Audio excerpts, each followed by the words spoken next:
Notre objet du jour, c'est l'image, toujours, mais plus précisément l'image dans le cinéma.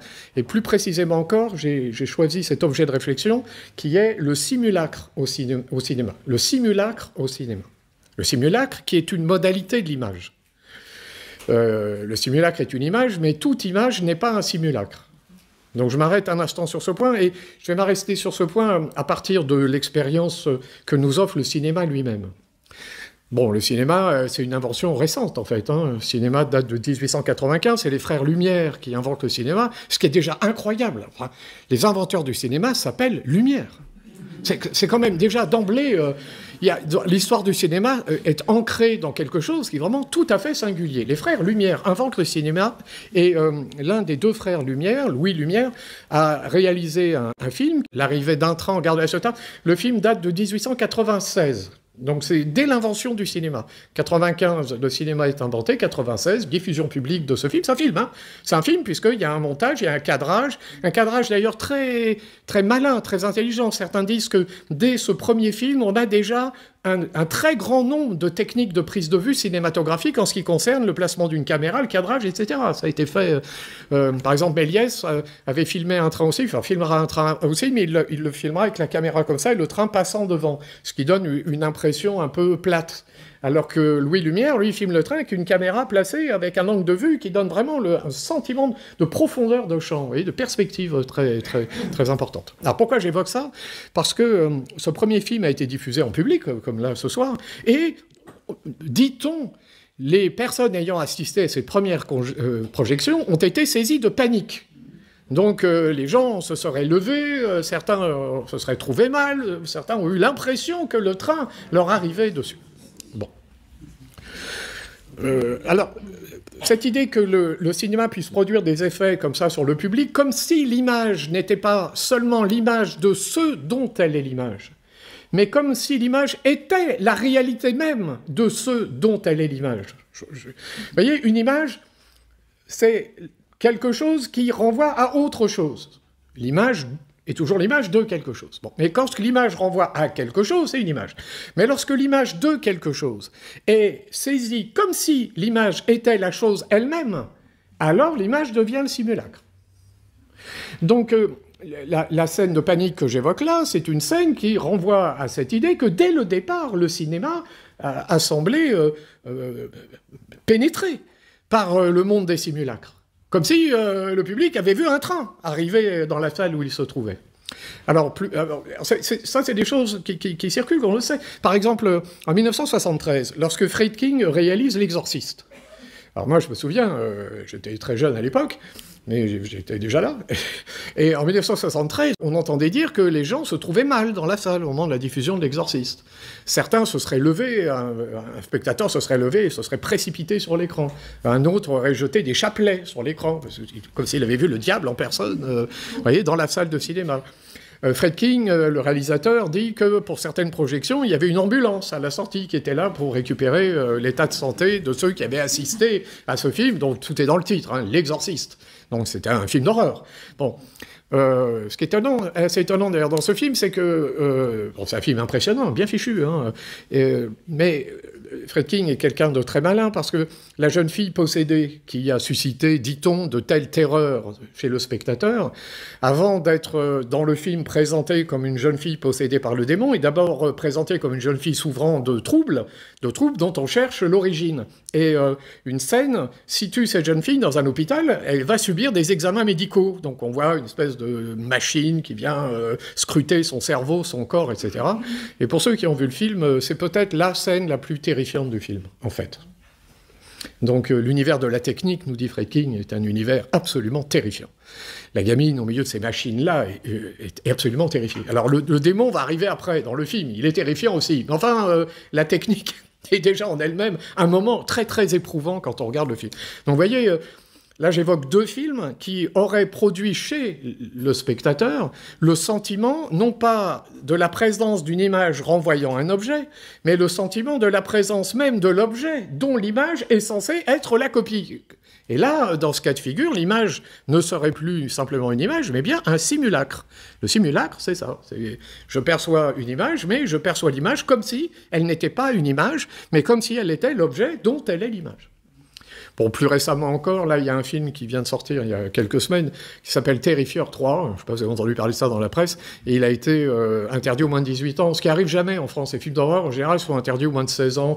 Dans ma génération, c'était 13, après c'est passé à 16, bon, ça a eu des variations. Là, 18. Bon. Et alors, même chose, autour de ce film, il y a comme ça, on nous dit que certains se sont trouvés mal, qu'il y a eu des malaises, que, vous voyez.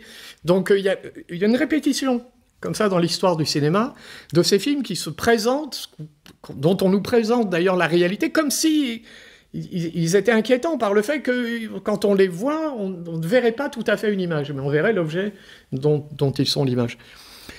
Ça a produit dans les années 70 des rumeurs, d'ailleurs. Un réalisateur qui s'appelle Fucci avait réalisé un film en Italie. Alors là, ça, c'est les années 70, de mémoire, qui s'appelait Le Venin de la peur.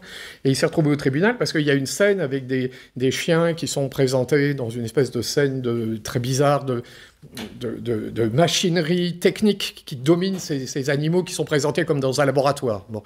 Et donc, ça a été interprété comme de la barbarie à l'égard des animaux. Et en fait, c'était des robots, c'était des machines. Donc, il a dû présenter devant le tribunal les objets en question pour dire on n'a pas fait de mal à des chiens. Vous voyez. Mais ceux qui ont vu le film ont dit donc c'est comme s'ils avaient affaire à une réalité, non pas à la représentation d'une réalité. Plus grave encore, plus inquiétant encore. Ça nous vient d'Italie aussi, un réalisateur qui s'appelait Deodato avait fait un film. Alors, c'est pas un film que je conseille, hein, mais c'est un film qui existe, donc j'en parle, mais je vous dis pas, il faut aller voir ce film. Chacun fait ce qu'il veut. Mais c'est un film dont le titre déjà est éloquent, ça s'appelle Cannibal Holocaust, donc tout est dit. Le scénario est ainsi fait, des personnes trouvent des bandes de cinéma, et donc ils regardent ces bandes de cinéma. Et donc c'est une image dans l'image. Donc c'est un film, puis vous regardez un film. Bon. Mais comme ce sont des bandes de cinéma qui ont été tournées par des gens, vous voyez ce qu'ont vécu ceux qui ont tourné. Enfin, c'est ça le scénario. Et donc il y a un effet réaliste. Vous voyez, c'est ce que les scénaristes aujourd'hui appellent les found footage, c'est-à-dire on trouve une cassette vidéo, on la met dans la machine et on voit quelque chose. Et on voit ce que celui qui a tourné le film a vécu. Vous voyez. Bon, mais alors c'était tellement réaliste que, du coup, la rumeur a couru qui disait que les acteurs étaient morts, vraiment. Donc il y a eu un procès, donc il a fallu faire témoigner les acteurs en disant « Mais non, on est vivants, c'est du faux, ça n'existe pas. » Mais voyez, là, alors évidemment, là je me situe dans un domaine particulier, que le domaine des films d'horreur, mais j'ai commencé par l'arrivée du train, dans la gare de La Ciotat. Donc il y a quelque chose dans l'image au cinéma qui donne le sentiment qu'on a accès à autre chose qu'une image. Parce que l'image au cinéma, elle a quand même une dimension réaliste assez frappante. Bon, je m'arrête un instant. Dans ce que j'ai dit, il y a beaucoup de rumeurs.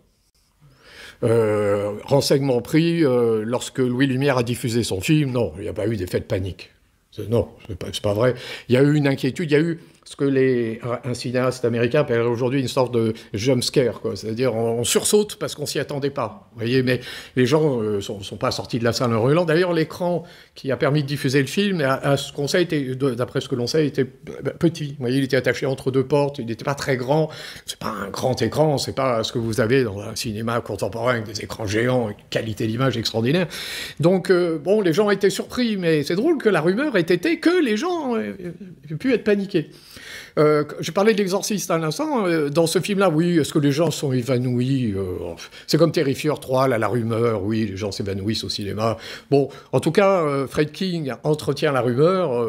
Oui, c'est pas mauvais pour le film. Vous voyez, Terrifier 3 est interdit au moins de 18 ans. La rumeur, c'est que des gens s'en trouvaient mal, mais ça fait un carton, là, alors que je vous parle. C'est incroyable, un film d'horreur qui est resté en salle pendant plus d'un mois et demi. Moi, j'étais à Cannes il n'y a pas quelques jours. Le film était sorti, je ne sais pas combien de temps, il était encore diffusé. Je n'en revenais pas. Donc, bon, vous voyez, l'idée que le cinéma produise des effets, c'est aussi une idée qu'on peut entretenir à des fins un peu commerciales. Mais, si on peut croire, si on peut adhérer un tant soit peu à l'idée, c'est qu'on sait tous que l'image au cinéma est malgré tout une image particulière. Vous voyez, sinon ça ne prendrait pas. D'ailleurs, moi-même, alors, les films dont je vous parlais, L'Exorciste, j'étais trop petit, Les Frères Lumière, j'étais pas là. Les films de Deodato, là, c'est les années 80. En France, ces films-là sortaient pas en salle, ils étaient quand même censurés, ou ils sortaient en cassette VHS plus tard, dans les années 90. Il y en a un qui s'est nourri de tout ça, c'est Tarantino. Hein. Tarantino a regardé tous ces films dont je vous parle, là, qui sont des films un peu, ce qu'on appelle du cinéma de genre italien, et ça a donné le cinéma que vous voyez, il a même eu la Palme d'Or au Festival de Cannes, en se nourrissant de ce cinéma-là, mais qui passait pas dans les salles, et quand il passait dans les salles en France, en général, ils étaient censurés. On coupait des morceaux, donc ça, bon. En Italie, non, ça passait, mais il faut dire aussi que c'était les années de plomb, hein, vous voyez, le terrorisme se déferle en Italie, le sang coule à flot, il y a les brigades rouges, etc. C'est un peu compliqué d'accuser les cinéastes de véhiculer la violence quand la violence est dans les rues. Vous voyez, donc c'est un peu comme après la guerre du Vietnam. Si vous voulez, après la guerre du Vietnam, c'est un peu compliqué de dire aux cinéastes qu'ils sont la cause de la violence. Vous voyez, parce que bon, donc il y a une espèce de période comme ça, années 70-80, où le cinéma est vraiment très, très libéré, mais pas en France. Hein. En France, nous, on a quand même toujours eu cette tentation de regarder les choses de plus près. Mais donc, moi, ces films-là, je les ai pas vus en salle à l'époque, hein, je n'avais pas l'âge. Mais en revanche, il y a un film que j'ai vu en salle quand j'étais étudiant, et j'ai observé effectivement des réactions très fortes sur le public, avec des gens qui sortaient pendant le film. C'est un film de Pasolini, dont le titre, c'est la reprise d'un titre d'un roman de Sade, qui s'appelle Salaud, les Saint-Benjamin de Sodome. Et moi, j'étais étudiant, j'étais voir ce film. C'était dans un ciné-club à Nantes à l'époque. Il devait y avoir, je sais pas, 50 personnes, quelque chose comme ça, mais assez rapidement, je dirais, au premier tiers du film, c'est un peu douloureux, il y a 3 cercles. Le deuxième tiers, alors là, ça y est, c'est parti. Hein.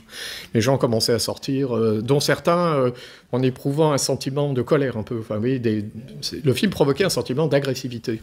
Alors moi, je suis resté jusqu'au bout. D'ailleurs, il y a des films, ça arrive, hein, celui-là, moi, ça m'est arrivé, on reste jusqu'au bout, mais on se demande ce qu'on fait là. Vous voyez, on se demande pourquoi on s'inflige ça. Vous voyez, et c'est pas... la question n'est pas pourquoi je me l'inflige, parce que je m'ennuie, c'est pas ça. On s'ennuie pas, hein, on s'ennuie pas, c'est pas ça. Mais c'est un cinéma douloureux. Et en fait, Pasolini fait ce film pour cette raison-là.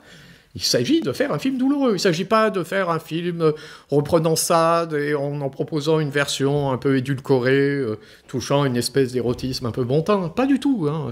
Pasolini, c'est une thèse politique hein, qui touche à la société de consommation. Il met en scène Salaud, les Saint-Benjamin de Sodome. Il met en scène le roman de Sade dans l'Italie fasciste. Les tortionnaires sont des dignitaires fascistes dans la petite ville de Salaud, au moment où les dignitaires fascistes se sont réfugiés là parce qu'il y a eu le débarquement américain, et d'un seul coup, la violence se déchaîne, mais une violence qui fait de la douleur de l'autre la source d'un plaisir, c'est ça. Bon. Et donc, alors, c'est un film qui donne le sentiment qu'effectivement, on assiste à quelque chose qui est quand même pas tout à fait normal. Pour ça, c'est la raison pour laquelle, vous voyez, je vous parle de ce film. Je vous dis, le film existe. Vous voyez, jamais dans ma vie, je ne dirais à quelqu'un, il faut aller voir ce film. Non, mais après, c'est un choix personnel. Mais c'est un film, quand on le voit, là, le simulacre au cinéma, ça veut dire quelque chose. C'est-à-dire qu'on se demande ce qu'on regarde. Vous voyez, est-ce que je vois une image me renvoyant à quelque chose, ou est-ce que je ne suis pas déjà en train d'assister à quelque chose de problématique. Donc, donc, ce que j'évoquais avec le train, d'accord, c'est une rumeur, mais c'est pas par hasard. Si la rumeur prend un peu, c'est que nous savons bien que le cinéma nous propose des images qui sont d'une nature singulière. Il y a dans le cinéma quelque chose qui d'emblée donne le sentiment d'accéder à un objet. Regardez, la photographie déjà avait donné ce sentiment-là. Avec la photographie, on saisit un instant sur un support photochimique. Donc on saisit l'instant. Puis après, au développement, on voit apparaître l'instant qui a été saisi avec des contours qui sont extraordinairement précis. Extraordinairement précis. La photographie a certainement tué le portrait traditionnel, puisque la photographie rendait inutile le portrait, même si le portrait n'est pas la photographie. Hein. Vous prenez un portrait d'une toile de Ingres, par exemple, la princesse de Breuil, que vous connaissez certainement, c'est cette jeune femme avec une robe bleue absolument extraordinaire. La princesse de Breuil, peinte par Ingres, c'est un portrait, mais c'est un portrait qui s'intéresse assez peu au personnage dont il est le portrait. Parce qu'en réalité, quand vous regardez la toile de Ingres, vous ne voyez pas la jeune femme, la princesse de Breuil, vous voyez une robe. Et d'ailleurs, je dis vous voyez une robe, c'est même pas sûr que vous la voyez. C'est-à-dire que cette robe de soie bleue est tellement extraordinaire que vous avez même le sentiment de la toucher, de l'entendre. Vous entendez le crissement de la soie. puisque cette robe affleure un fauteuil lui-même revêtu d'une soie mordorée, et la soie bleue contre la soie mordorée, vous l'entendez, vous la touchez. Donc Ingres, en vous montrant quelque chose, vous invite à entendre quelque chose. Or, la vue n'entend rien. La vue voit, mais elle n'entend rien. Et elle ne sent rien, comme le toucher. Donc si la toile de Ingres vous fait entendre et sentir la soie, ça veut dire que la toile de Ingres fait appel à votre âme, et non pas à votre vue. Mais peut-être que la photo aussi peut faire appel à l'âme, et pas seulement à la vue. Vous voyez? Mais en tout cas, la photo, dans ce caractère de saisie de l'instant sur un support comme ça, argentique ou photochimique d'abord, puis maintenant numérique, la photo donne le sentiment de capter une partie de la réalité, et ensuite de donner au spectateur la possibilité de saisir l'objet lui-même. Vous voyez, comme si c'était à l'objet que j'avais affaire. Et d'ailleurs, dès l'invention de la photo, on a développé aussi les photos stéréoscopiques, hein, avec des appareils qui permettaient non seulement d'avoir la photographie, mais le relief, avec le sentiment de profondeur, etc. Mais tout de suite, hein, assez rapidement. Donc les techniques se sont développées rapidement. Alors, déjà, la photo donne ce sentiment que l'image, par moment, n'est plus seulement l'image, mais ce dont elle est l'image. Vous voyez, donc là, on est avec le simulacre.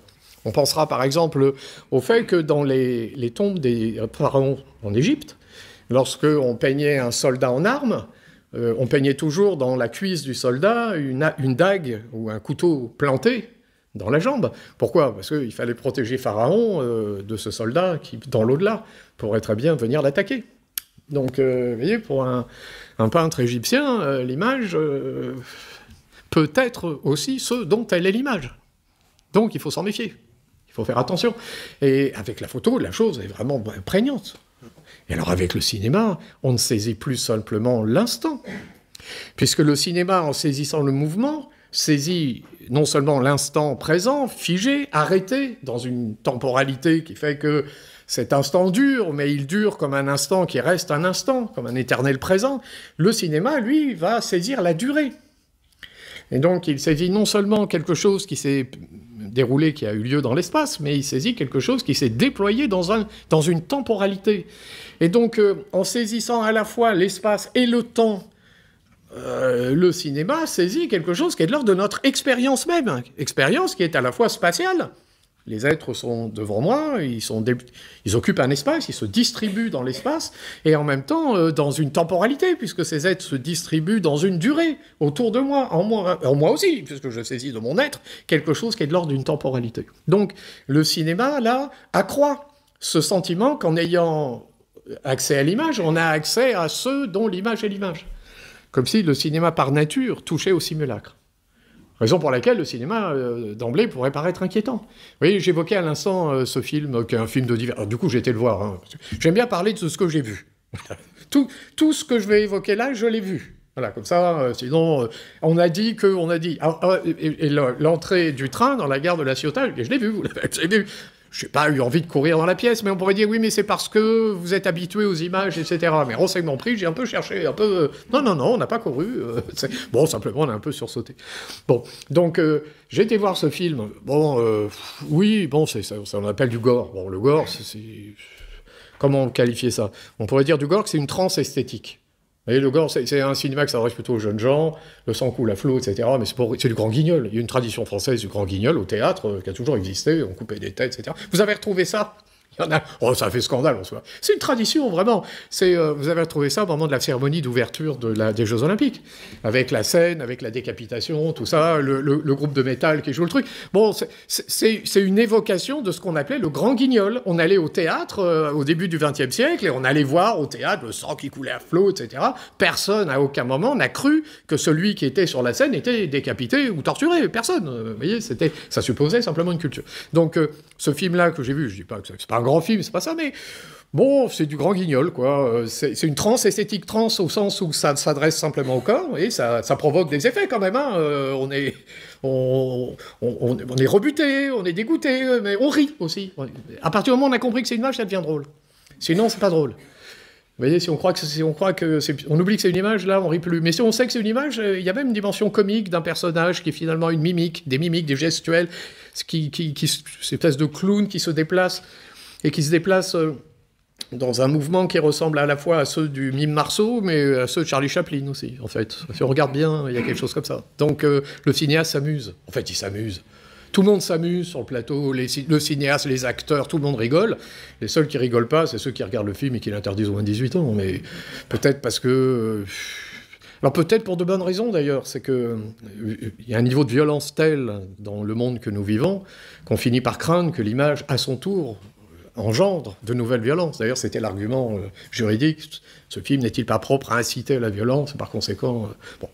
Alors simplement, un film interdit de moins de 18 ans, ça veut dire un film qui va être hyper taxé sur le plan fiscal. Donc ça veut dire des producteurs qui diront la prochaine fois au réalisateur ou au scénariste, tu fais attention. Donc un film taxé, c'est un film qui annonce une censure. Enfin, après, c'est un choix de société, hein, mais il faut savoir que le producteur dira au scénariste, fais un peu attention quand même, parce que moi, ton histoire, ça m'a coûté 30%, 30% pour commencer, hein, puis après, il y a les impôts qui suivent. Enfin, puis pour peu que le film fasse 1 million d'entrées, ça commence à faire du bruit fiscalement. Vous voyez, c'est ça. Bon, donc, après, bon, chacun pense ce qu'il veut. Mais le film, là, dont je parle, c'est un film, finalement, qui n'est terrifiant. D'ailleurs, il s'appelle terrifiant, mais qui n'est terrifiant que si on se laisse porter à penser un instant que c'est plus une image. Vous voyez, comme si l'image se substituait à la réalité. Alors peut-être que les producteurs, d'ailleurs, de DVD, lorsque le DVD est apparu dans les années 90-2000, étaient malins, parce que, je ne sais pas si vous vous souvenez, maintenant le DVD, un peu on perd de vitesse, parce que maintenant c'est le streaming, tout ça, mais justement, on perd quelque chose là, parce que le DVD, souvent dans les coffrets, était accompagné de ce qu'on appelait un making-of. Donc il y avait le film, il y avait le making-of. Et alors, quand il s'agit d'un cinéma, justement, qui peut susciter ce genre de réaction problématique, l'avantage du making-of, c'était de rappeler que c'est du faux. On regarde le making-of, pour les enfants c'est bien ça d'ailleurs, pour les adolescents, le making-of c'est pour dire, non mais c'est l'image, donc l'image n'est pas ce dont elle est l'image, si c'est très très très bien fait, ça pourrait finalement ressembler à un simulacre, mais n'oublie pas que ça n'est pas ça, que c'est autre chose. Bon. Mais malgré tout, tout ce que je dis laisse entendre qu'il y a dans la nature même du cinéma, dans son essence, et là vraiment sur le plan philosophique ça nous intéresse, dans son essence quelque chose de problématique.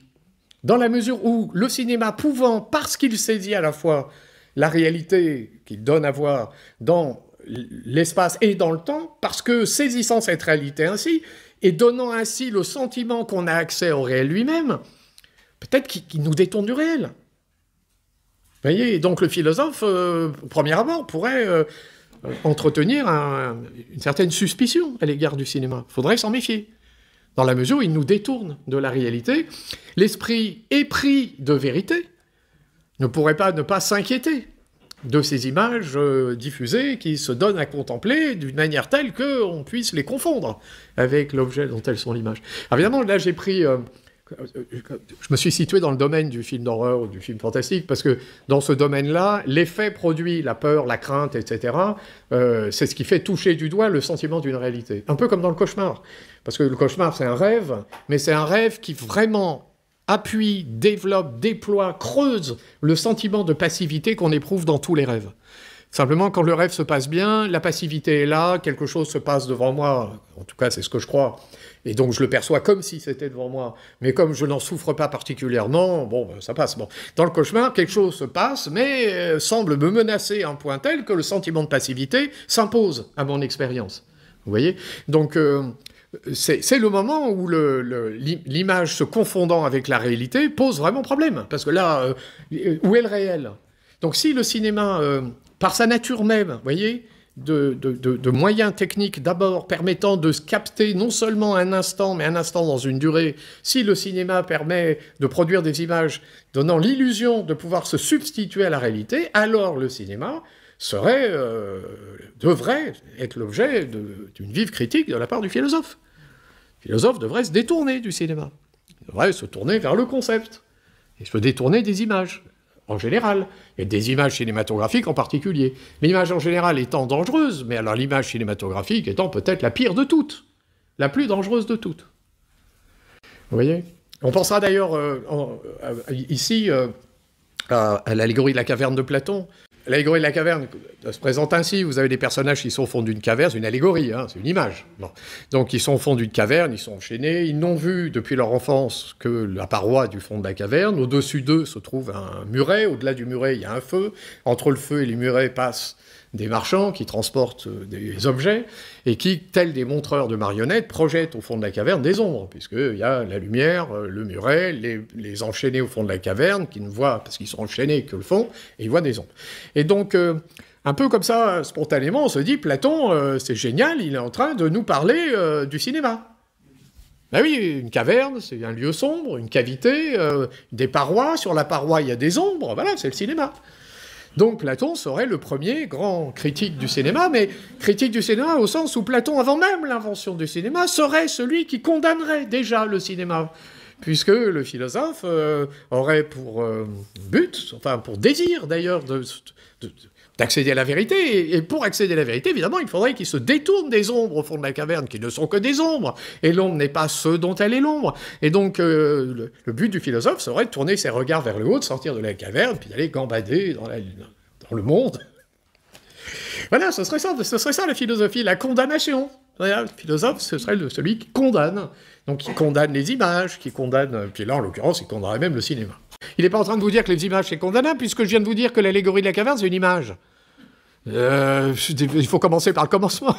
Platon condamne les images. Alors j'aimerais bien qu'on m'explique comment le philosophe qui condamne les images peut, en plein milieu de la République, qui est quand même un gros pavé, au 7e livre de la République, dire finalement on va écrire quelques pages, l'allégorie de la caverne, les images, etc. Donc, bon. Mais si je m'en tiens à ma première approche du cinéma, vous voyez, on pourrait peut-être utiliser, mais à mauvais escient, mais il y en a qui le font, hein, on pourrait utiliser Platon. Bon, je m'arrête un peu, enfin... Ça se dit quand même ici ou là, dans certaines conférences, Platon, c'est celui qui condamne le corps, qui condamne, etc. Enfin, il est ravi d'assister à des conférences avec des gens qui vous expliquent que Platon, c'est celui qui condamne tout. Voilà, c'est simple, il condamne les artistes, il condamne les images, il condamne le corps, il condamne la sexualité, il condamne tout. Voilà, comme ça. Et comme c'est lui qui a gagné, donc, heureusement, il y en a certains qui vont chercher les philosophes qu'on connaît pas bien, mais qui, eux... Ça ressemble un peu du complotisme, hein, au bout d'un moment, hein, ce genre de raisonnement. Moi, je trouve que ceux qui prétendent les philosophes qui raisonnent comme ça, faudrait quand même qu'ils procèdent différemment, qu'ils lisent, d'abord Platon vraiment, qu'ils regardent de très près, et puis ils verraient que non, Platon ne condamne ni le corps, ni les images, ni tout ça. Il condamne ceux qui disent que l'homme n'est qu'un corps, il condamne ceux qui confondent l'image et la réalité, ce qui est autre chose. Donc on ne condamne pas l'image, on condamne l'usage qu'on peut faire de l'image, on ne condamne pas le corps, on condamne la confusion de l'homme avec son corps. Donc on ne condamne pas le réel, on condamne les mauvaises théories qui portent sur le réel, ce qui n'a rien à voir. Simplement, pour lire Platon comme ça, il faut le lire philosophiquement. Voilà, il faut le lire philosophiquement. Il faut être préoccupé non pas par une espèce de querelle entre soi et un auteur. D'ailleurs, comme le disait Guitry, quand on fait ça, en général, on prend l'auteur, on le reconstruit, et puis on le réfute. Alors comme ça, on est costaud. Vous voyez, alors qu'en fait, si on prend vraiment l'auteur, il ne se laisse pas faire. Évidemment, il a un peu réfléchi à ça. Donc, peut-être que le détour que je fais là nous invite à la plus grande circonspection, là, parce que je commence en disant le cinéma, c'est très singulier. D'abord, c'est une technique au départ, hein, on saisit par une caméra et par un système de prise de vue, on saisit pas seulement un instant, mais une durée, et ça donne accès ensuite à une expérience qui se confond, enfin qui pourrait se confondre avec l'expérience que nous avons du monde. Et si on regarde d'ailleurs les progrès techniques dans le domaine cinématographique, ça viendrait plutôt confirmer ça, hein.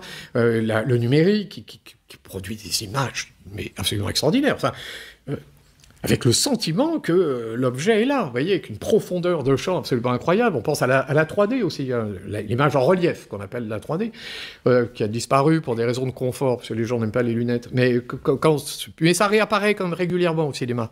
Les images stéréoscopiques datent de l'origine des images prises dès la photographie. Ensuite, ça a disparu, ça réapparaît alors avec une espèce de lunettes, avec deux filtres, bleu et rouge, et puis c'est pas confortable, mais alors, ça marchait un peu, puis après ça disparaît, puis c'est réapparu avec Cameron, avec Avatar, dans un système beaucoup plus confortable, puis là on a cru que ça allait être gagné, puis bon, ça redisparaît, parce que les lunettes, c'est pas confortable, donc il y a un va-et-vient, mais on sent que le cinéma est tenté, vous voyez, de revenir à chaque fois à une prise de vue qui accroît le sentiment réaliste de ceux que l'on voit dans la salle obscure. Bon. Et La 3D, pour ça, c'est assez épatant. Mais attention, la 3D n'est pas la perspective. C'est pas la même chose. Vous voyez, la perspective dans l'art italien ne donne pas du tout la même image que le relief au cinéma. Vous regardez un film en relief au cinéma, évidemment, il vous faut des lunettes. Bon, il faut que la prise de vue soit faite en fonction de ce que vous allez voir. Donc, ou bien il y a 2 caméras qui sont faites, ou bien il y a un système numérisé maintenant qui permet d'avoir, en fait, 2 images qui vont succéder, mais avec un système qui va faire que dans vos lunettes, vous allez voir une, puis l'autre, puis une, puis l'autre, puis avec la rétention rétinienne, vous avez l'impression de voir les 2 en même temps. Bon, comme dans la vie quand vous avez 2 yeux. Donc avec 2 yeux, on a le sentiment d'une profondeur, et puis si quelque chose jaillit vers moi, j'ai le sentiment d'un jaillissement. Bon. Mais vous observerez dans la vie que si vous fermez un œil, vous perdez ça. Faites l'expérience, vous le perdez. Vous versez de l'eau dans un verre. Bon, vous voyez où est le goulot de la bouteille relativement ouvert. Vous fermez un œil. Bon, vous déplacez votre goulot un peu plus loin que le verre, mais juste 2 cm. Je vous garantis, vous ne pouvez pas voir si c'est au-dessus ou à côté. Vous avez perdu la profondeur avec un œil. Bon, avec 2 yeux, vous avez la profondeur. Avec un œil, vous ne l'avez pas. Donc la vision stéréoscopique est ce qui nous donne profondeur, jaillissement. Dans la vie, c'est comme ça. Et au cinéma, c'est pareil. Vous avez les lunettes, il vous faut 2 yeux. Si je ferme un œil au cinéma, je n'ai plus le relief. Donc j'ai plus la profondeur et le jaillissement. Alors pourquoi je dis ça? Parce que vous regardez un film en 3D, comme on dit aujourd'hui, ou en relief, vous avez une impression, quand c'est bien fait avec les nouveaux systèmes, là vraiment c'est remarquable, on a vraiment le sentiment que l'objet, dans son épaisseur, est donné à la perception. Mais vraiment, puis avec le jaillissement, c'est vraiment épatant. Bon. Mais si je ferme un œil, ça disparaît. En revanche, si je suis devant la toile d'un grand maître italien qui me propose une image qui mobilise une perspective, eh bien, si je ferme un œil, la perspective ne disparaît pas. Elle est toujours là, ça n'a rien changé. Autrement dit, la perspective dans la peinture italienne ne nous donne pas à voir ce que l'on voit. Vous voyez, je ferme un œil, je vois toujours la même chose. La 3D, non. Donc, le cinéma en relief, c'est l'imitation de ce que je perçois dans mon expérience commune. En revanche, la perspective, c'est l'image qui me donne accès à ce que je ne vois pas, c'est-à-dire une structure géométrique du réel. C'est ça la perspective, c'est la géométrisation de l'espace, et qui date du XVe siècle, 2 siècles avant Galilée. Les peintres italiens ont inventé l'espace ordonné géométriquement, dont parlera la physique. En l'occurrence, les peintres italiens ont inventé l'espace de la physique moderne. Non, mais c'est eux, avant Galilée, c'était déjà là. Parce que c'est une géométrisation de l'espace. Alors je sais bien, on a coutume de dire la perspective, c'est le point de vue de l'homme, parce que c'est mon point de vue par rapport au réel. Alors c'est vrai qu'au Moyen-Âge, il n'y a pas de perspective, parce que si tout est divin, Dieu n'ayant pas de corps, il n'a pas de point de vue, donc s'il n'y a pas de point de vue dans la peinture, il n'y a pas de perspective. Évidemment, à moins que le peintre prétende montrer le monde tel qu'il le voit, ce qui, du point de vue religieux, n'a aucun sens. Ce que tu vois, tout le monde s'en fiche. Ce qui peut intéresser, c'est la perception du réel par Dieu lui-même, si Dieu existe. Bon, et si j'existe au Moyen-Âge, la question ne se pose pas. Dieu existe. Donc les images sont sans perspective. Et le chevalier, il est plus grand que le château, etc. Mais c'est le réel. C'est plus réel que ce qu'on voit. Donc le peintre nous fait voir l'invisible. Mais si cet invisible n'est plus l'invisible pensé du point de vue de Dieu, mais l'invisible pensé comme une structure géométrique qui ordonne les choses, à ce moment-là, la perspective surgit, comme ce qui fait apparaître la structure géométrique du réel. Donc le peintre italien nous fait voir le réel, alors que le cinéma nous fait voir ce qu'on voit. Donc le cinéma nous détourne du réel. Vous voyez, c'est ça. Donc le cinéma, il faudrait s'en méfier. Alors la 3D, ce serait ce qu'il y a de pire, d'ailleurs. Vous voyez, là, on s'éloignerait de plus en plus. Déjà, l'arrivée du train en gare de La Ciotat, ce serait déjà un problème. Alors, avec la 3D... D'ailleurs, regardez bien. Moi, il me semble que chez les critiques de cinéma, parfois, il y a un certain mépris à l'égard de ce cinéma. La science-fiction, enfin, le cinéma de genre, la 3D, etc. Vous voyez, certains mépris. Ce serait un cinéma de divertissement populaire, un peu, finalement, de second ordre. Vous voyez? Alors qu'il y aurait un autre cinéma qui, lui, au contraire, ne chercherait pas à nous présenter le monde tel qu'on le voit dans notre expérience. Donc, vous voyez, il y aurait quelque chose dans le cinéma qui, dans sa nature même, le porterait insensiblement vers la production de simulacres. Et donc, si l'allégorie de la caverne n'est pas ce que j'ai dit tout à l'heure, mais ce qu'on croit qu'elle est, c'est-à-dire la condamnation des ombres, au nom d'une espèce de platonisme comme ça, on dirait, bah alors, sortons des salles obscures, interdisons les films, le cinéma, ou alors coupons, alors sans sortir les ciseaux, on va couper là-dedans. Il faut mettre un peu d'ordre dans tout ça, puisque le cinéma nous éloignerait du réel. Vive la vérité, donc, à mort le cinéma. Bon, alors maintenant on va commencer à discuter, parce que c'est maintenant que les choses deviennent, à mes yeux, plus intéressantes, en réalité. Est-ce que le cinéma est producteur de simulacres? C'est pas sûr. C'est pas sûr. D'abord, souvenons-nous ce qu'a été le cinéma en son origine. J'évoquais à l'instant, à plusieurs reprises, ce train en gare de La Ciotat. Ce cinéma-là, il est en noir et blanc. Il n'est pas en couleur. On est très loin de la 3D, on est très loin des photogrammes des années 70-80, ou du numérique aujourd'hui, qui permet la netteté de la prise de vue et de la diffusion ensuite. Là, on a affaire à des images en noir et blanc, et on a affaire à des images qui sont muettes. Donc le cinéma a d'abord été en noir et blanc, il a d'abord été muet. Mais justement, il était muet. Alors, essayons de nous projeter, là. Alors, le cinéma, dans son origine, hein, il passe dans les foires, hein, sous des tentes, c'est une espèce de divertissement, un peu un objet technique nouveau. Et donc, d'ailleurs, on ne se préoccupe pas trop de ce qui se passe là-dedans. Les films, c'est part dans tous les sens. C'est une espèce de grande liberté. Hein. Le cinéma naissant, c'est une très, très grande liberté. Prenez les films fin des années 10. Hein, attention, le cabinet du Dr Caligari, c'est 1909. Vous voyez, assez rapidement, vous commencez à voir des films 1919, je dis des bêtises. 1919, ça commence à partir, vous savez, de tout. Des films d'aventure, des films des péplums, le cinéma italien. Alors là, le cinéma italien, c'est incroyable. Dès les années 10, vous avez des péplums avec des éléphants, des travelling, des mouvements de caméra, des centaines de figurants. Enfin, ça y est.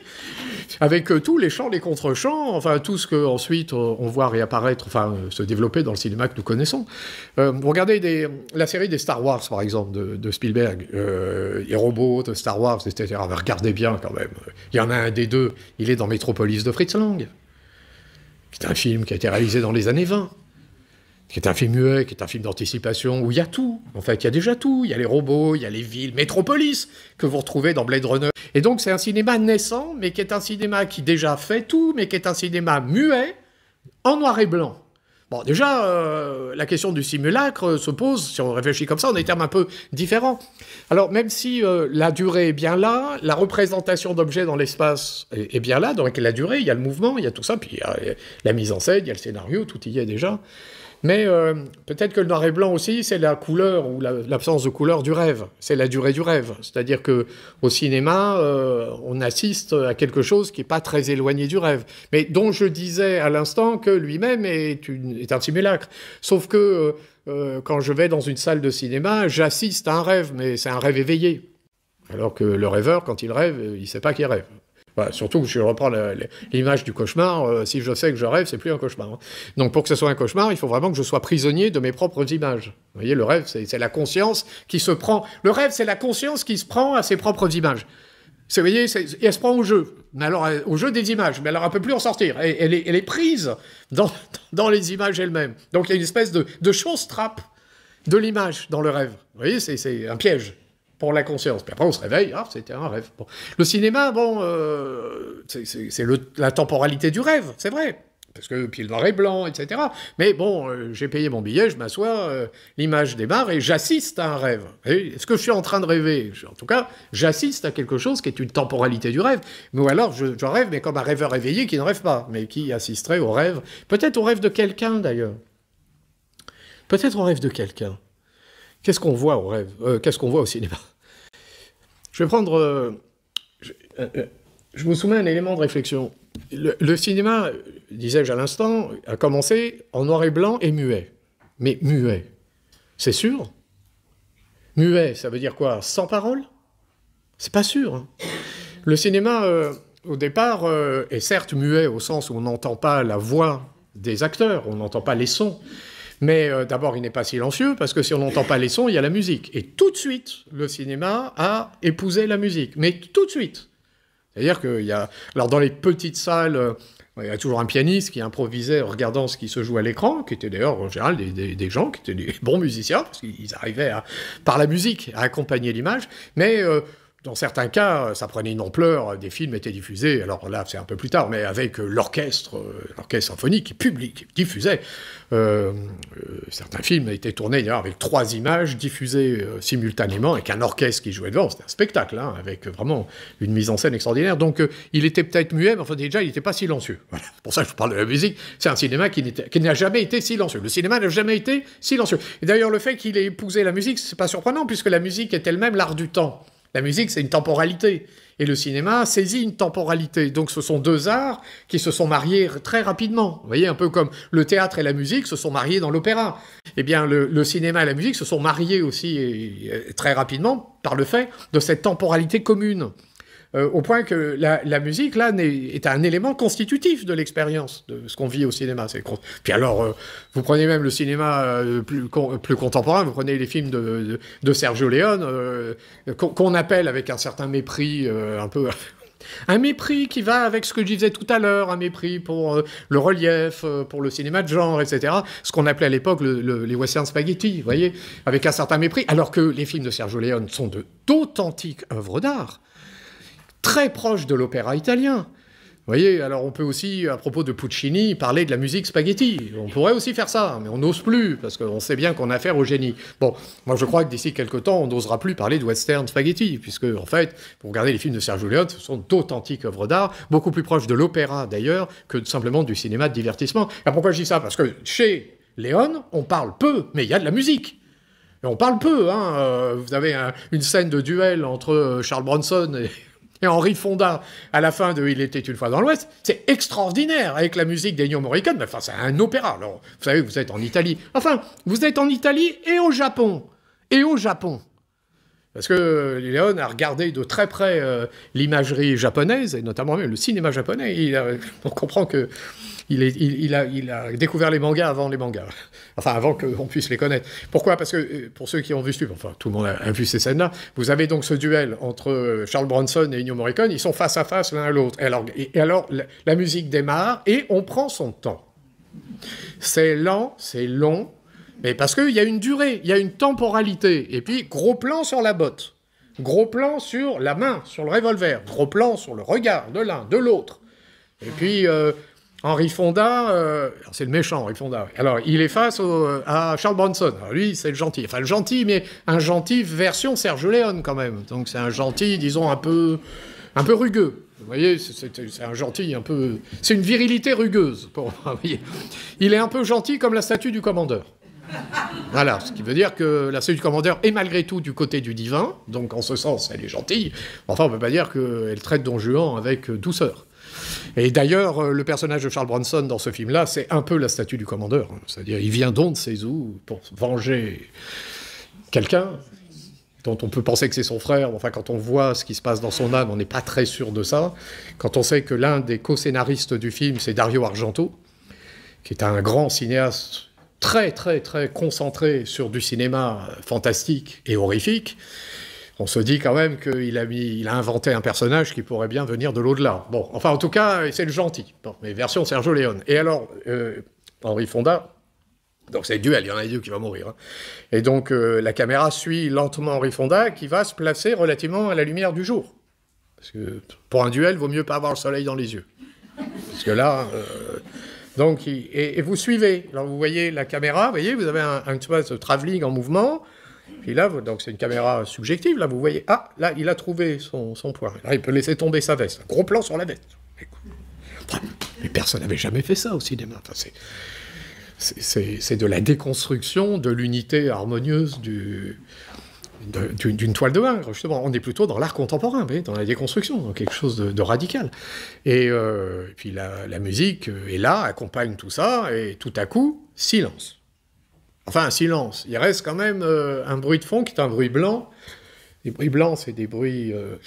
ça, c'est un bruit blanc. Et ce bruit-là, c'est le bruit du vent. Et donc, le vent prend la relève. Et là, même chose, on prend son temps. Et à ce moment-là, vous avez un zoom avant qui va en zoom. Alors, c'est pareil, vous lisez les critiques, souvent, le zoom. Enfin, on ne zoome pas au cinéma. Enfin, le zoom, c'est fait pour le cinéma... C'est bon pour les Italiens, quoi. Ou pour le cinéma de genre. Le cinéma sérieux ne zoome pas. Et non, c'est un effet facile. Eh ben, Léon, il zoome. Alors, les Italiens zooment beaucoup, Pourquoi? Pourquoi? Parce qu'on avance, on avance, on avance vers les yeux de Bronson. On avance, on avance, on avance vers les yeux de Bronson. Et ce zoom avant, c'est absolument nécessaire, parce qu'on va avancer, avancer, avancer, jusqu'à ne plus voir que les yeux de Bronson. Imaginez ça sur un écran de 75 mètres de diamètre en 1969. Personne n'avait jamais vu ça. Bon, et à ce moment-là, qu'est-ce qui se passe? À ce moment-là, vous commencez à comprendre que ce que Léon filme, ce ne sont pas les yeux de Bronson. C'est pas vrai. Il filme son regard. Et le regard n'est pas l'œil. L'œil, c'est un organe qui appartient au monde. L'œil, c'est l'objet. Organon, en grec, ça veut dire instrument. Hein. Donc, l'outil. Donc, l'œil, c'est l'outil, c'est l'instrument dont parle l'ophtalmologiste, que je vais voir et dont j'ai besoin lorsqu'il m'arrive de souffrir d'un trouble ophtalmique, par exemple. Je dis pas de mal du regard que la médecine porte sur l'œil. Hein. Il sauve des yeux, hein, il sauve des regards. Bon. Mais le regard, c'est ce que je vis, c'est pas l'œil. Autour de moi, je ne vois pas des yeux. Ici, je commence à avoir des yeux et plus des regards. Ça veut dire que alors là, j'ai changé de cinéma. Là, je suis dans le monde des zombies de Romero. Là, je suis en 1968. Le zombie, par définition, est cet être mécanique qui n'a plus de regard, mais qui n'a plus que des yeux, puisque c'est un mort-vivant. Donc, il n'a plus de regard.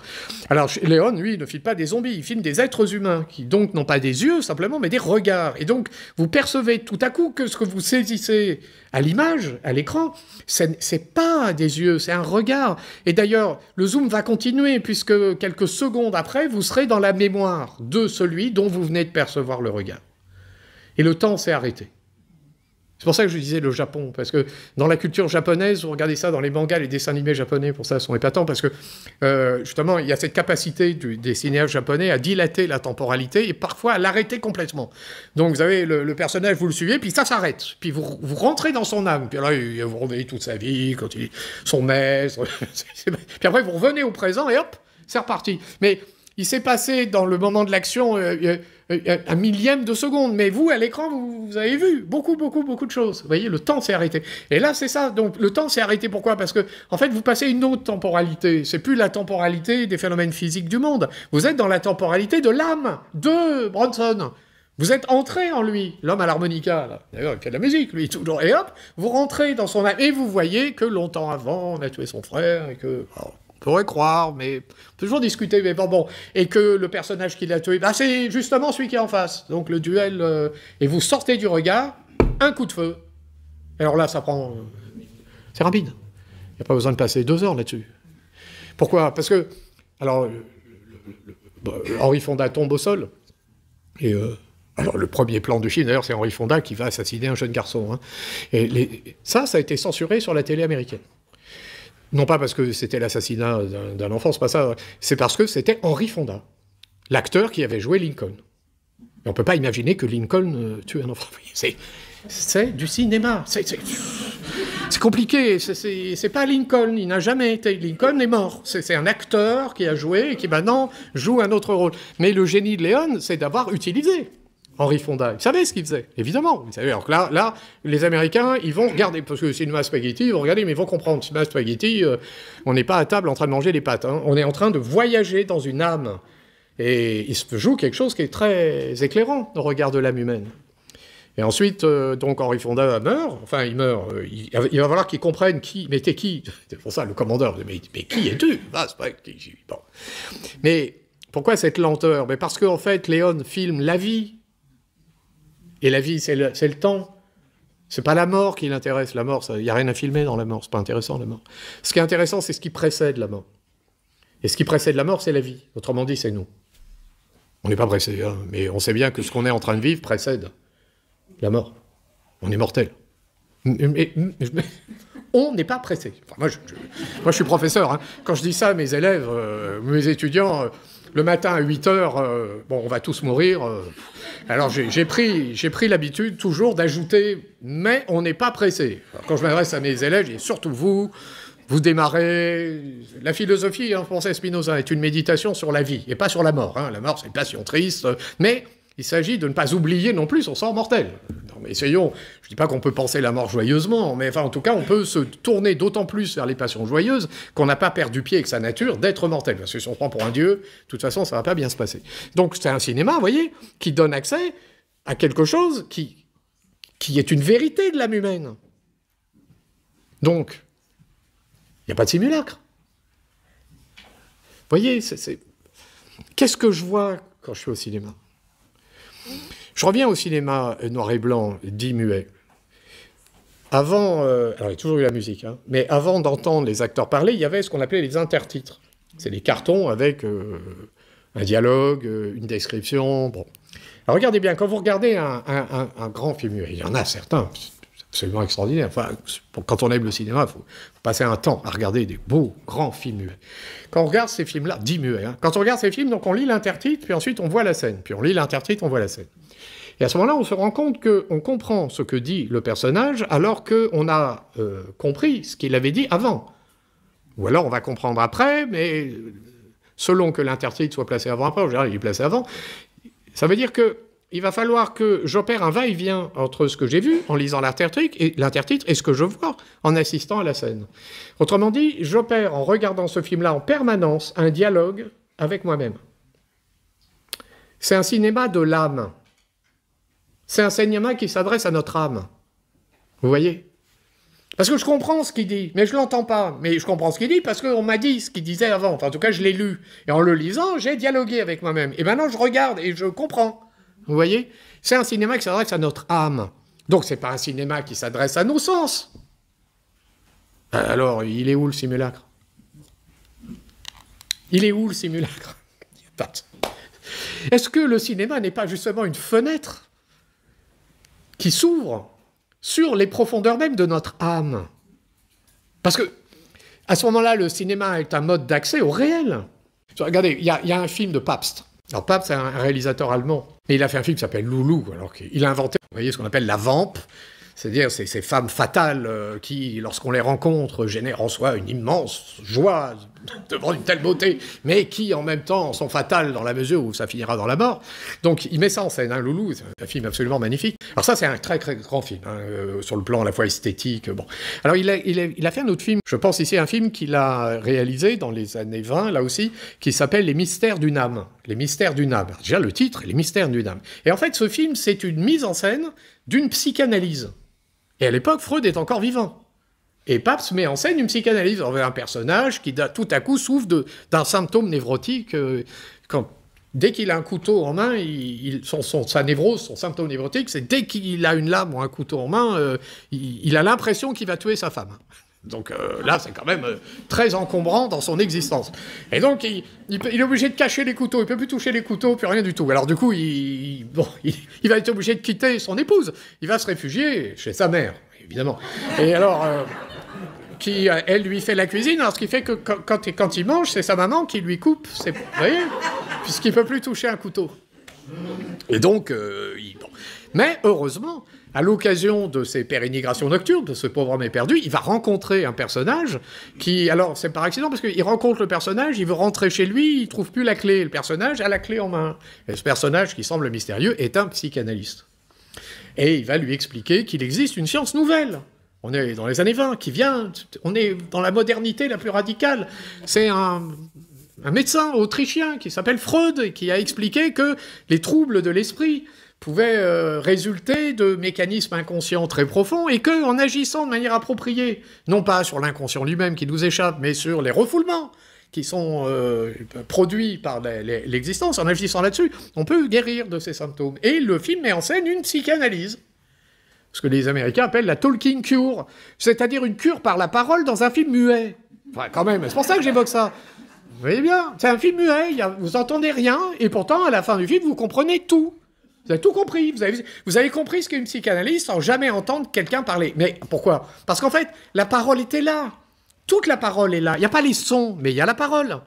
Alors, d'abord, vous assistez au rêve, vous voyez le rêve. Vous assistez au rêve de celui qui souffre de son symptôme. D'ailleurs, il y a un premier rêve au début du film, puis ensuite, vous allez avoir l'interprétation du rêve à la fin, avec une reprise de toutes les scènes composant le rêve, et l'interprétation de toutes les scènes qui vont donner la clé. C'est pour ça qu'il arrive avec une clé au départ. La clé des songes, là en l'occurrence, c'est la clé de la névrose qui va révéler la cause inconsciente de ce trouble qu'il avait. Alors, en fait, quand il était tout petit, cette femme qu'il a, il l'a connue quand il était enfant, il avait vu son cousin en présence de cette petite fille qui lui aurait donné, enfin qui lui a donné, il a vu ça, sa poupée, alors du coup il a été tellement jaloux, mais il n'a pas osé dire quoi que ce soit, parce qu'il était très poli, très bien élevé, et du coup son symptôme est apparu. Pourquoi? Parce que ce fameux cousin qui avait disparu dans les colonies, je ne sais où, revient un jour, et c'est le jour où il revient que le symptôme apparaît, c'est-à-dire, voilà, cette colère qu'il a éprouvée à l'égard de cette petite fille qu'il n'a pas exprimée, mais comme il est très bien élevé, il ne l'exprime toujours pas, mais ça devient un symptôme névrotique. Dès qu'il voit un couteau, il croit qu'il va tuer sa femme. Mais il l'aurait jamais tué, c'est pas un assassin, c'est un symptôme névrotique. C'est une espèce de phobie du couteau. Bon, puis à la fin, il laisse éclater sa colère en échangeant avec le psychanalyste, en découvrant la cause de son... Et alors, il prend le coupe-papier du psychanalyste et il mime le geste de violence, et immédiatement, le psychanalyste lui dit « Regardez ce que vous faites, vous tenez un couteau. » Ah bah oui, j'y arrive. Il pose le couteau, et cet homme est guéri. D'ailleurs, ce qui était bien fait dans le film, c'est que cet homme-là faisait chambre à part. Et oui, puisque son impuissance physiologique, sexuelle, était un effet de sa névrose. Donc il ne pouvait pas avoir d'enfant, puisqu'elle avait donné la poupée quand il était petit au cousin. Et une fois qu'il est libéré de sa névrose, hop, ça y est, on le voit à la fin, elle a un enfant, et puis voilà, il est libéré. On pense à Spinoza, d'ailleurs, là. Il a augmenté sa puissance d'être, et sa puissance dans tous les sens du terme, y compris sa puissance sexuelle. Il a augmenté sa puissance d'être par la connaissance des causes qu'il détermine. Donc, regardez cet exemple. Là, vous avez un film didactique. Ce n'est pas le plus grand film de Pabst. Mais ce film-là présente quelque chose sous le titre « Les mystères d'une âme ». Donc c'est un cinéma qui nous invite à voyager dans une âme. D'ailleurs, le rêve du protagoniste principal, vous y assistez, vous voyagez dans son âme. Donc en quoi un tel cinéma serait-il de l'ordre du simulacre? Est-ce qu'au contraire, ça n'est pas un cinéma qui nous donne accès au réel?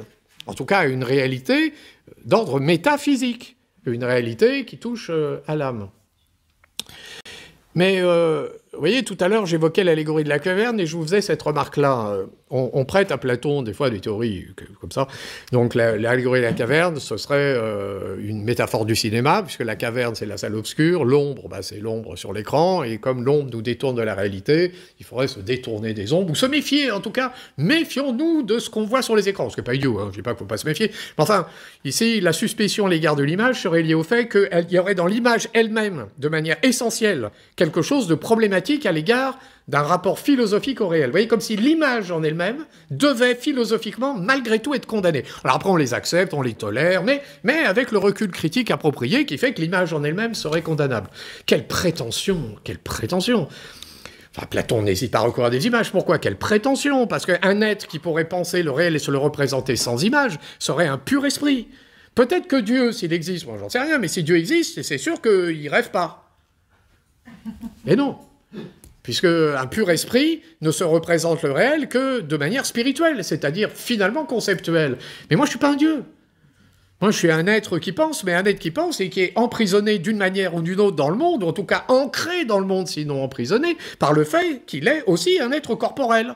Et donc, le rapport que j'ai au réel ne peut pas être un rapport purement conceptuel. C'est un rapport conceptuel quand je fais des mathématiques ou quand je pense philosophiquement telle ou telle réalité conceptuelle. La philosophie requiert le concept. Mais si ce qui m'intéresse est de penser le réel, j'ai besoin de l'image, puisque je ne suis pas un dieu.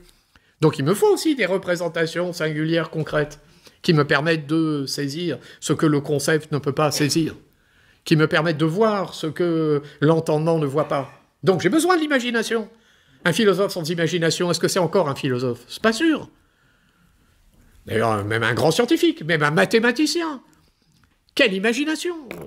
Pour produire ces représentations du réel, du cosmos, etc., il y a bien cette dimension sensible, la dimension de l'image. Bon.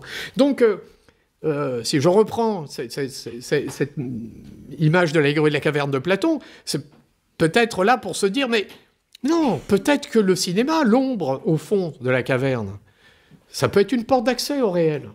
Un réel dont la teneur n'est pas empirique, sensible, mais dont la teneur est bien métaphysique. Métaphysique.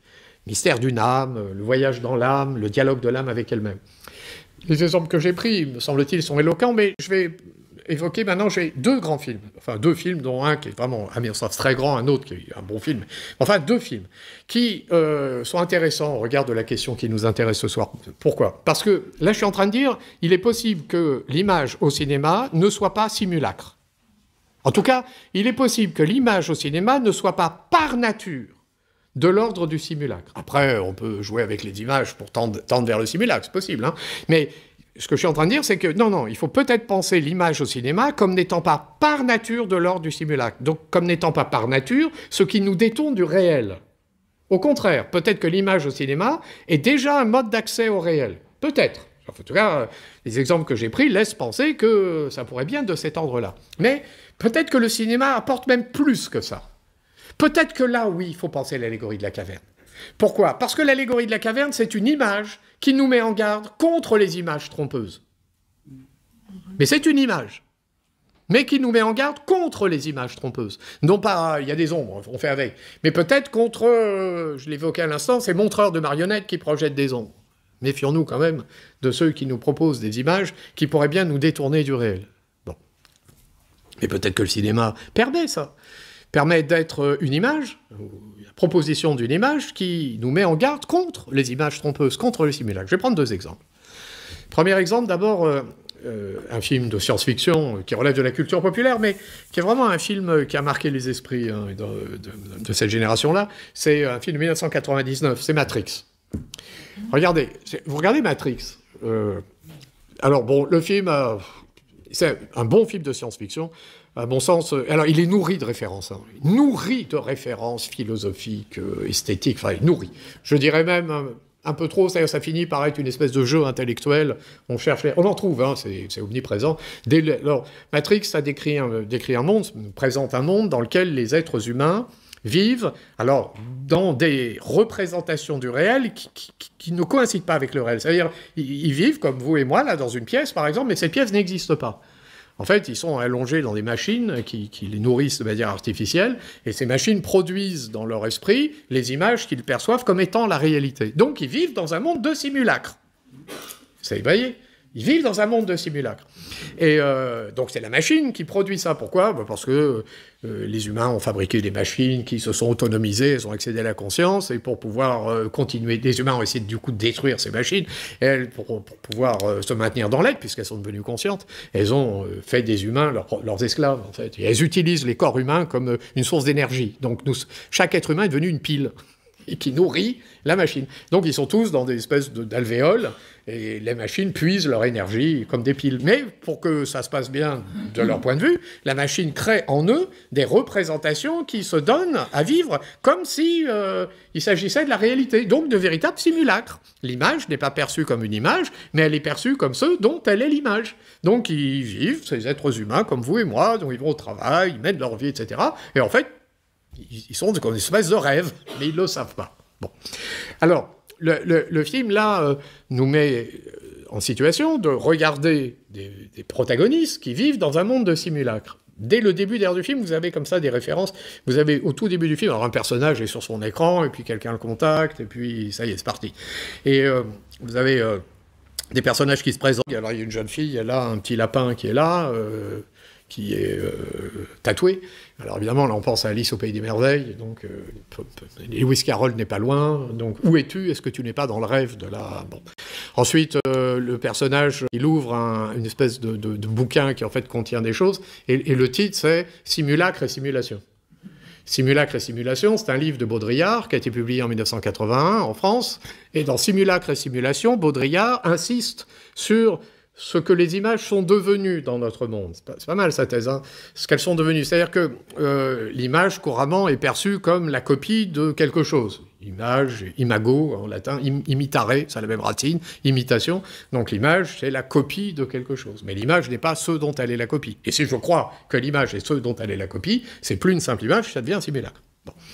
Mais ce que dit Baudrillard, c'est que ces images qui sont des copies de choses sont tellement présentes dans nos vies qu'elles précèdent dorénavant les choses. Vous voyez, il n'y a pas la chose puis l'image de la chose. Dorénavant, il y a l'image puis la chose. Et je vais prendre un exemple. Imaginez-vous, vous arrivez à New York, par la mer, et vous voyez la Statue de la Liberté. Ben, je vous garantis que vous ne la verrez pas. En fait, vous ne la verrez pas comme vous l'auriez vue en 1910.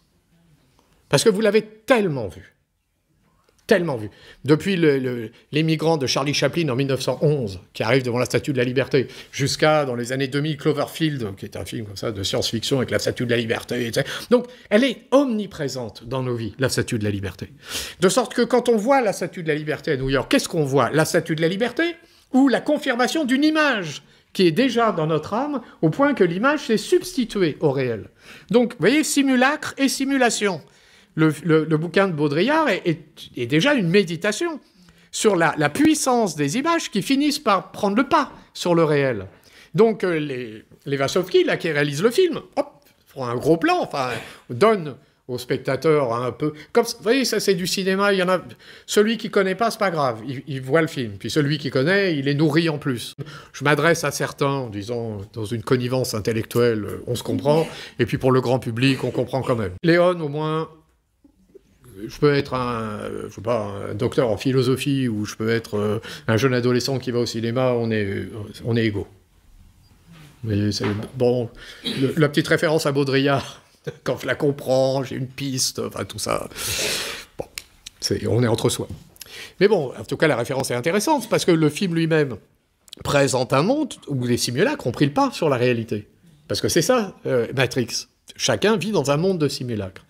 Et alors, ce qui est intéressant dans Matrix, c'est que les simulacres, regardez bien, ils viennent de dehors. Puisque j'ai dit, c'est les machines qui produisent dans l'âme des protagonistes, les représentations qui se substituent à la réalité. Donc, le simulacre est produit par l'extériorité. Il vient de dehors, il ne vient pas de dedans. Il vient de dehors. Bon. Il est donc exactement l'analogue de l'idéologie. Marx dit l'idéologie, c'est une pensée qui se croit libre, mais qui est déterminée à son insu par la société. L'idéologie, c'est ça. L'idéologie, c'est ce qui s'impose à mon esprit parce que c'est comme ça. Vous voyez, quand je demande des fois à mes élèves, allez, je dis, écoutez, vous réfléchissez pas. C'est le prof de philo qui vous dit, il y a des moments où il ne faut pas réfléchir. Donc vous réfléchissez pas. Je vous demande, qu'est-ce qu'un sage? Tout le monde voit un monsieur d'un certain âge avec une barbe blanche qui... Voilà. Donc, personne ne voit une femme. Oui, mais vous avez dit un sage. Oui, d'accord. Enfin, la sagesse, la vérité, la vertu, la science, là. Donc, je peux toujours mettre des là dans tous les coins. Pourquoi? Mais parce que c'est ça l'idéologie. C'est-à-dire, en fait, je me rends pas compte que je reprends quelque chose qui est vieux comme le monde, au sens où la culture étant un instrument du pouvoir, évidemment, elle était un des attributs de la masculinité. Oui, mais ça veut pas dire qu'une femme peut pas philosopher. Ça veut dire... C'est un bon moyen, d'ailleurs, de s'en sortir aujourd'hui. Il faut donc lire les philosophes comme si... Et c'est un test, hein. Est-ce qu'une femme aurait pu l'écrire? Voilà, comme ça. Et là, on teste, hein, parce que si on répond non, là, on a affaire quand même avec un truc idéologique. Si on répond oui, par exemple, je pense donc je suis de Descartes, je vous garantis que homme ou femme, ça ne change rien. Donc là, on s'en fiche que Descartes s'appelle René. Ou alors on ajoute un E à René, puis ça ne change rien. Vous voyez, non, mais je dis ça parce que... Enfin, je m'adresse aux jeunes gens, là. Ça va venir. Non, mais ça va venir. C'est-à-dire que la question va se poser de savoir pourquoi dans le programme de philosophie... C'est déjà venu, hein, mais pourquoi est-ce qu'il faut un quota? Est-ce qu'il faut... Peut-être que la solution, c'est de dégenrer le texte, et puis comme ça, on n'en parle plus, parce que sinon, on ne va pas s'en sortir. Sachons qu'il y a de l'idéologie, débusquons l'idéologie, et on y va, on peut réfléchir. Hein. Donc le film, là, c'est comme une... Vous voyez, c'est une mise en garde contre le simulacre, en tant qu'il est un produit de la société. Donc, c'est une image qui nous met en garde contre des images qui peuvent se substituer au réel. Donc le cinéma, non seulement ne serait pas lui-même simulacre, mais il serait même un moyen de combattre les simulacres. Si je prends Matrix, c'est même vous voyez, c'est pas seulement un voyage dans l'âme, c'est un voyage qui dit attention. D'ailleurs, c'est amusant parce que Matrix, c'est quasiment un anagramme de Marx. De Marx, eh oui. Et alors Marx qui dénonce l'idéologie, mais on peut penser aussi au système totalitaire marxiste dans lesquels les images se sont imposées comme étant la réalité elle-même. Vous voyez? Donc c'est un système totalitaire que décrivent les Wachowski, là. C'est un système totalitaire. Là, à cet égard, le film est politiquement intéressant. Vous voyez, là, il dit quelque chose. Je crois que mais peut-être que je suis dans la matrice, en fait. On pense à Baudrillard. Je crois, mais en fait, peut-être que je suis un effet de la société. Premier film. Deuxième film, alors, celui-là, il est absolument génial. Hein. C'est un film de David Lynch qui s'appelle Mulholland Drive. Mulholland Drive de David Lynch. Alors ça, c'est un morceau. Alors, Mulholland Drive de David Lynch, là, on est en 2001, alors c'est 2 ans après. Alors, 2 mots sur le film. Bon, c'est un film, je vais vous donner une clé, hein, mais si on l'a pas, le film, on peut le voir 15 fois avant de comprendre. quand on voit le film, on comprend rien. Enfin, mais rien. D'ailleurs, on se dit, mais qu'est-ce que c'est que ce cinéma? C'est sans queue ni tête. On voit une jeune fille, elle arrive à Los Angeles, il lui arrive des aventures, et puis elle voit une morte, puis finalement c'est elle, puis pas elle, et puis on comprend rien. Bon. En fait, je vous donne la clé. Premier plan du film, vous avez une jeune fille qui danse dans une espèce de surprise party. Pas du tout de rêve party. Une surprise party dans un monde américain provincial, traditionnel. Et elle est heureuse. Bon. Et tout le monde l'applaudit. Donc elle est au centre de la chose. Et puis ensuite, vous avez un deuxième plan. Alors là, c'est assez étonnant. Il passe très vite. Celui-là, on le loupe, et quand on le loupe, on ne comprend plus rien à la suite. Deuxième plan, vous avez un zoom avant vers un oreiller. Et vous entendez un souffle. Vous l'avez vu dans sa mémoire. Là, elle vient de s'endormir. Et donc, à partir de là, vous êtes dans son rêve. Alors, si on ne comprend pas ça, on ne comprend rien du film. Et donc, elle arrive à Los Angeles. Et alors, à ce moment-là, elle est radieuse. Il fait beau, etc. Alors, Lynch est absolument génial parce qu'il vous met en scène des personnages un peu mystérieux, ici ou là, un peu bizarres. Mais on se dit, bon, c'est l'artiste, il fait des trucs bizarres. Non, non, non, non, rien n'est là par hasard. Ces personnages sont un peu bizarres parce qu'elle est en train de rêver. Donc, c'est sûr que dans les rêves, les personnages sont parfois un peu surprenants. Bon. Et vous suivez l'histoire de cette femme qui est une starlette, qui arrive à Hollywood et qui veut réussir dans le cinéma, etc. Elle va rencontrer une jeune femme en grande difficulté, qui est amnésique, qui est très jolie, et dont elle tombe éperdument amoureuse. C'est réciproque. Et elle aura à l'égard de cette femme une attitude protectrice, elle va essayer de comprendre d'où vient son amnésie, elle mène l'enquête, enfin elle est extraordinaire. D'ailleurs elle a un côté Hitchcockien, c'est l'actrice qui joue ça, plomb, enfin, Hitchcockien, extraordinaire. Elle joue à merveille d'ailleurs quand elle interprète ses rôles, passe ses castings, etc. Bon. Jusqu'à la fin du film, où on va comprendre, si on a bien compris le début du film, qu'on était dans son rêve, que la femme dont elle rêve, qui est amnésique en réalité, est la femme qu'elle aimait effectivement, mais elle l'a tuée. Donc vous êtes dans l'âme de quelqu'un qui a commis un assassinat. Vous êtes dans l'âme d'une meurtrière qui a commis un assassinat. Et vous voyagez dans son âme. Et c'est un personnage génial, évidemment. Vous savez, c'est comme aux assises, hein, l'assassin, finalement, il l'a tué. Pourquoi? Parce qu'il était bien obligé de le faire. Tu vois bien où vous voyez, c'est comme le tyran domestique, tu vois bien ce que je suis obligé de faire maintenant, à cause de toi. Vous voyez, c'est ça. Une espèce de capacité auto-centrée du tyran, enfin, même en politique, c'est pareil, hein, moi, et puis heureusement que je suis là, parce que sinon, regardez ce que je suis obligé de faire. Je suis obligé de vous déporter, vous vous rendez compte? Alors que si vous me suiviez, tout ça se passerait tellement bien. Bon. Et donc, ce personnage magnifique du film de Lynch est en réalité une femme meurtrière qui a tué la femme qu'elle aimait, mais pas qu'il ne l'a pas tuée par accident, qui a organisé son assassinat, qui a payé un tueur à gages. Vous voyez? Et donc, vous voyagez dans une âme. Et là, vous vous dites, peut-être que je suis dans l'âme d'une meurtrière, mais qui rêve et qui produit des images mobilisées par un inconscient. Eh ben non, moi, il me semble pas. Quand vous regardez bien le film, c'est pas ça. Là, vous n'êtes pas dans les mystères d'une âme de Pabst. Vous êtes ailleurs. Lynch n'est pas freudien, je pense pas. En fait, elle rêve, mais tout au long du film, vous avez des scènes étonnantes de personnages qui surgissent, qui sont très inquiétants. On frappe à la porte brutalement, vraiment brutalement. Ça frappe brutalement. Donc, elle va à la porte, on ouvre, il y a un personnage. Bon. Autrement dit, elle est toujours prête à se réveiller. Mais elle ne se réveille pas. Parce que quand elle va se réveiller, le poids de sa culpabilité va lui retomber dessus. Non seulement la culpabilité d'avoir tué, mais le fait d'avoir perdu la femme qu'elle aimait. Donc elle cumule les deux. Vous voyez? Et donc elle fait tout pour ne pas se réveiller. Autrement dit, cette femme est de mauvaise foi. Et donc là, on n'est pas chez Freud, on est chez Sartre. Lorsque Sartre vous parle d'une attitude de mauvaise foi, il vous dit quoi? Il vous dit un être humain est un être de liberté. Est un être qui se fait être par ses choix, par ses engagements, par ses actions. Un peu comme un peintre qui peint sa toile, nous produisons nos vies en ajoutant touche après touche les éléments de notre existence. Mais ayant fait cela, évidemment, nous sommes responsables de ce que nos vies sont et de ce qu'elles deviennent. Et c'est lourd à porter. Personne ne s'intéressera jamais aux pièces que Racine n'a pas écrites, sauf peut-être quelques intellectuels qui cherchent les œuvres fantômes, et personne ne s'intéressera jamais aux décisions que je n'ai pas prises, à ce que je n'ai pas fait. Mais par contre, ce que j'ai fait, et qui est le produit de ma volonté, ça, c'est entrer dans le monde. Et il faut que je vive avec. Et j'en suis responsable. Et c'est lourd à porter. D'où la mauvaise foi. La mauvaise foi consiste à nier sa liberté, à dire c'est pas de ma faute, c'est pas moi, c'est mon inconscient, c'est la fatalité, c'est la volonté de Dieu, c'est les Américains. C'est toujours comme ça. Il y a toujours à un moment donné, c'est l'Américain responsable. Moi, j'y étais pour rien. D'ailleurs, si le monde était merveilleux, je serais quelqu'un de tellement extraordinaire. Mais vraiment, vraiment, le monde étant ce qu'il est, c'est sûr que je suis un peu, parfois, un salopard. Mais si le monde, un salaud au sens sartrien du terme, hein, celui qui recule, d'ailleurs, devant sa liberté. Salaud, c'est plus un gros mot depuis Sartre. C'est devenu un concept philosophique. Donc, l'homme ou la femme de mauvaise foi est cette personne qui nie sa liberté pour se débarrasser du fardeau de sa responsabilité. Eh bien, la rêveuse de Lynch, cette rêveuse est comme une personne de mauvaise foi. Voyez ? Autant le rêveur de Matrix est un rêveur aliéné, autant la rêveuse de Lynch est une rêveuse de mauvaise foi. Elle ne veut pas se réveiller, mais elle est toujours au bord du réveil.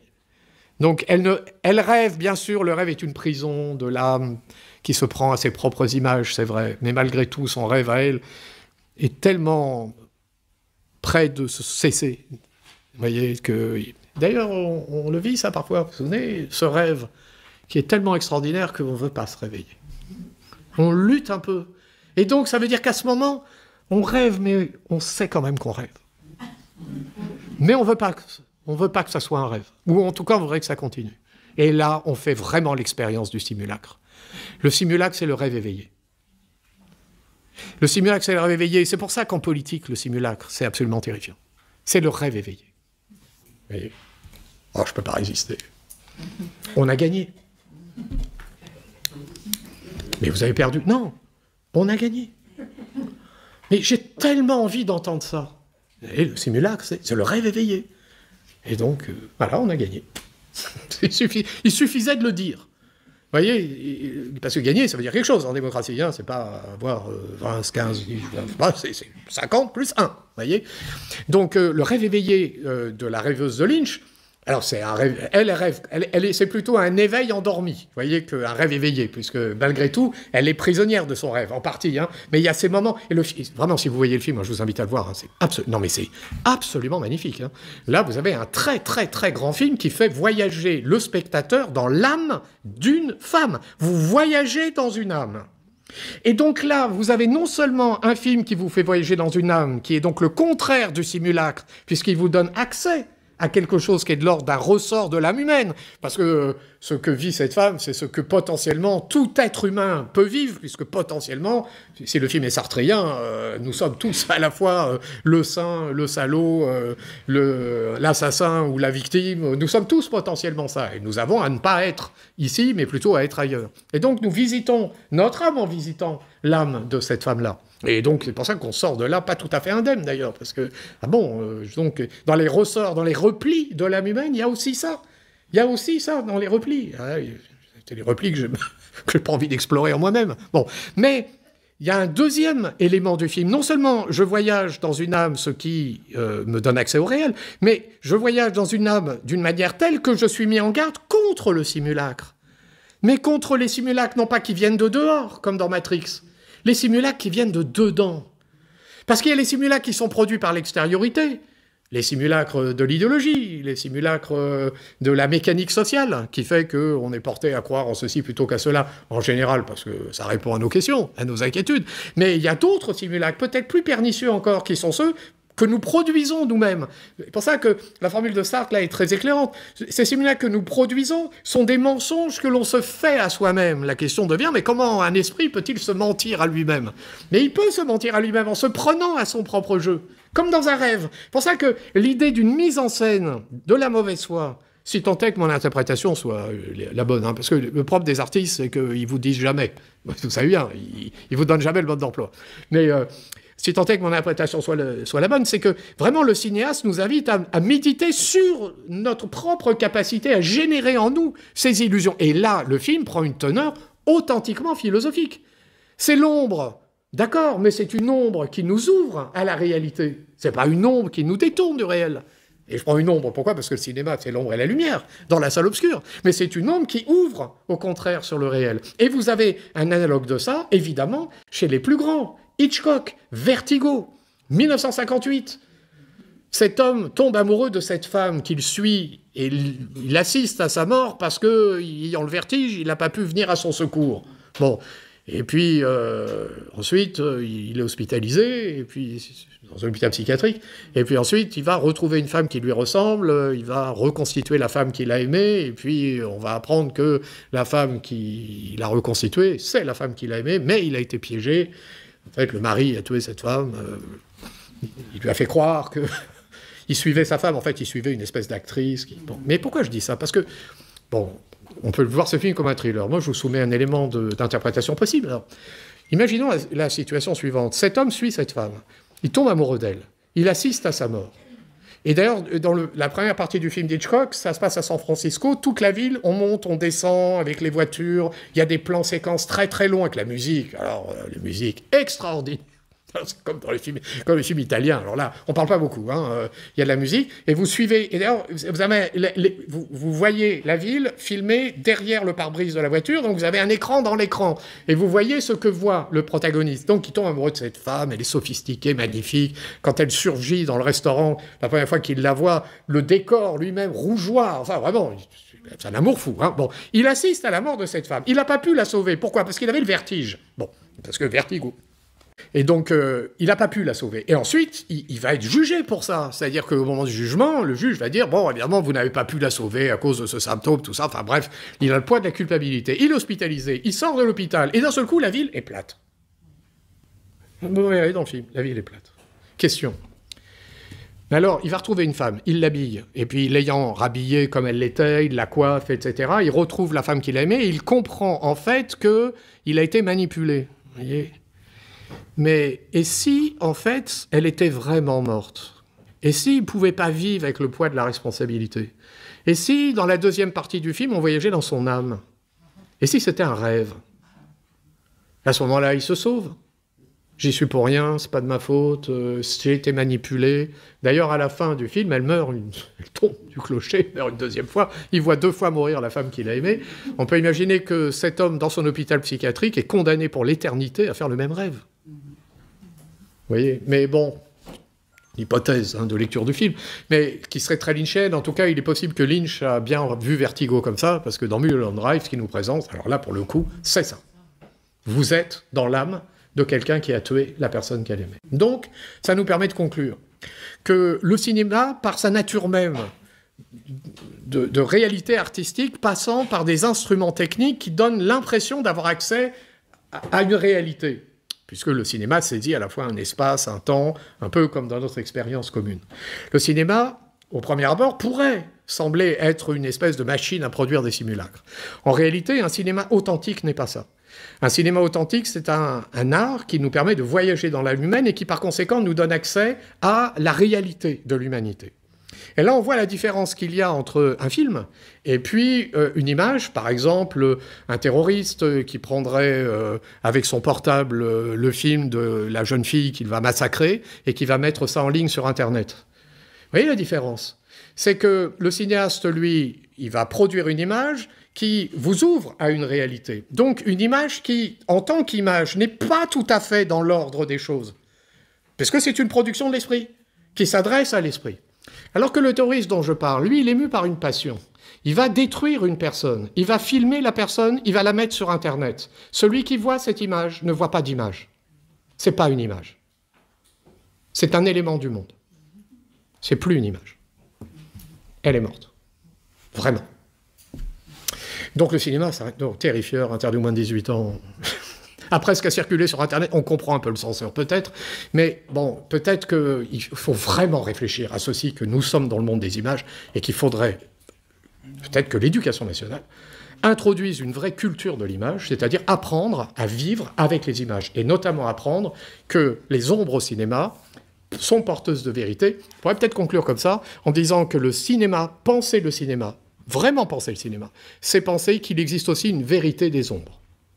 Et je vous remercie de votre attention.